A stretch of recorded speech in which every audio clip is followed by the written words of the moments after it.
네, 이번 시간은 앞에 봤던 것처럼 이렇게 우리나라는 기온과 강수량이 지역마다의 차이가 있는데, 네, 그것을 어떻게 활용해 왔는지 한번 공부해 보도록 하겠습니다. 먼저 기온에 따른 생활의 모습들을 보겠습니다.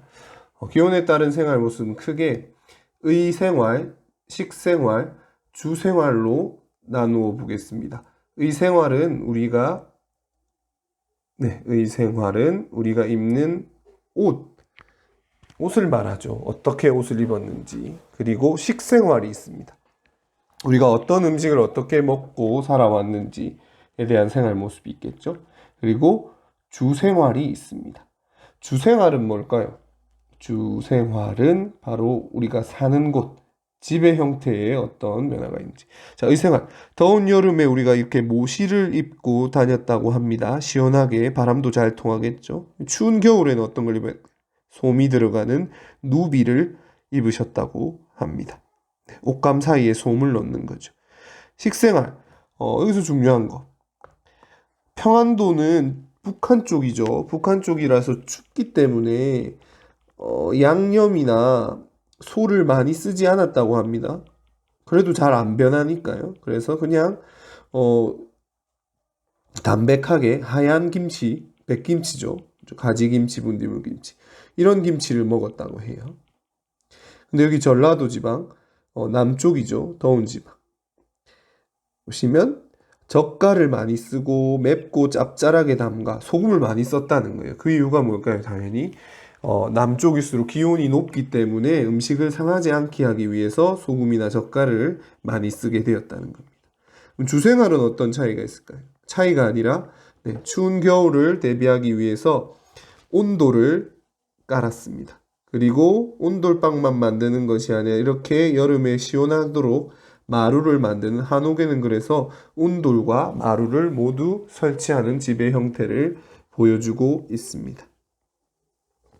기온에 따라서 이렇게 생활이 어떻게 달라지는지 한번 살펴봤습니다. 그 다음은 뭐냐면 강수량에 따른 거죠. 그죠? 강수량. 비의 양에 따라서 생활 모습이 어떻게 달라졌을까요? 강수량의 특징에 따라 첫 번째, 우리나라 아까 선생님이 얘기했듯이 비가 집중되다 보면은 겨울 내외 가뭄이 온다는 소리예요. 농사를 지어야 되는데 봄과 가을, 겨울에는 비가 잘 오지 않기 때문에 물론 가을도 비가 좀 오긴 하지만 특히 봄, 겨울에 비가 아주 적기 때문에 우리나라는 대대로 이렇게 여름에 많이 내린 비를 가둘 수 있는 저수지가 발달했습니다. 저수지. 그죠? 저수지가 발달했고 그 다음 여름에 비가 집중하면 역시 무슨 피해가 많을까요? 네, 홍수 피해가 많아요. 그래서 터도둠집이라는 걸 만들었는데 선생님이 이렇게 집을 그려볼게요. 그냥 집을 지어놓고 이렇게 평지에 집을 지어놓는다고 가상해 볼까요? 네, 색깔을 바꿔서. 근데 평지 집을 해서 이제 비가 이렇게 많이 왔어요. 비가 많이 오니까 집 앞이 이렇게 물이 넘쳐서 홍수가 나버리면 집을 아예 버리게 되겠죠, 완전히. 그래서 특히 홍수 피해가 잦은 지방에서는 이렇게 집을 짓는데 그냥 짓는 것이 아니라 이렇게 털을 높게 돌이나 흙 같은 걸 쌓아가지고 높은 곳에 집을 지은 거죠. 그래서 비가 많이 오고 홍수가 와도 집에 큰 피해가 나지 않도록 이렇게 지은 집을 터도둠집이라고 합니다. 자, 그리고 겨울에 눈이 가장 많이 오는 지방, 선생님이 어디라고 했습니까? 울릉도죠, 그죠?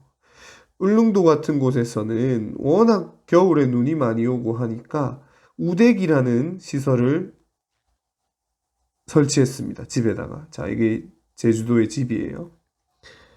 자, 우리가 마루나 이제 대청마루나 온도로 그냥 한옥을 지어 놓으면 이렇게 뚫려 있거나 집들이 열려 있는 따뜻한 지방에 이렇게 집들이 열려 있는데 그러다 보면 온갖 눈과 비바람들이 불어닥치겠죠. 이렇게 눈이 많이 옵니다. 눈이 위에 쌓이게 되고 그리고 바람도 많이 불겠죠. 왜냐하면 섬이니까 사방에 산이 막아주지 못하니까 그 센 바람이 불어오면 집을 아주 춥게 만들겠죠. 그리고 바람과 비의 피해가 크겠죠. 그래서 그 집 앞을 단단히 막아줄 수 있는 이렇게 지프로 짠 우대기라는 것을 설치해서 바람과 비를 막을 수 있도록 했습니다. 이런 것이 바로 이제 우리 건물의 외벽이라고 생각하면 되겠습니다. 이것을 우대기라고 부릅니다. 또 한 가지 더, 눈이 많이 오는 지방에 우리가 평소 그냥 집신을 신고 다니면 눈밭에 미끄러질 가능성이 높아요. 그죠? 그리고 발이 푹푹 빠지게 돼서 걷기가 힘들겠죠. 그래서 눈이 많이 오는 곳에 이렇게 선생님이 교과서에 있는 그림을 보면서 한번 그려보겠습니다. 바닥이 잘 빠지지 않도록 이렇게 짚을 엮어 가지고 신발을 만든 겁니다. 자, 이렇게 단순하게 그냥 가로줄로나 세로줄로만 만든 게 아니라 이렇게 가로, 세로, 대각선 이렇게 복잡하게 꼬이게 만든 다음 이것을 신고 다녔는데 이것의 이름을 설피라고 합니다.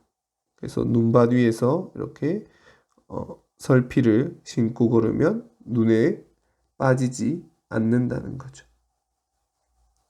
네, 이렇게 우리 조상들은 기온과 강수량이 봄, 여름, 가을, 겨울 차이가 큰 것을 이런 식으로 다양한 방법으로 이겨내기 위해서 또는 잘 활용하기 위해서 노력해왔다는 사실, 여러분들이 이번 시간을 통해서 확인할 수 있었습니다. 네, 수고했습니다. 이 학습터 또는 유튜브 댓글에 링크 주소를 선생님이 남겨뒀으니까 그것에 링크를 들어가서 퀴즈를 꼭 풀어주면 좋겠습니다. 네, 다음 시간에 다시 만나도록 하겠습니다. 감사합니다.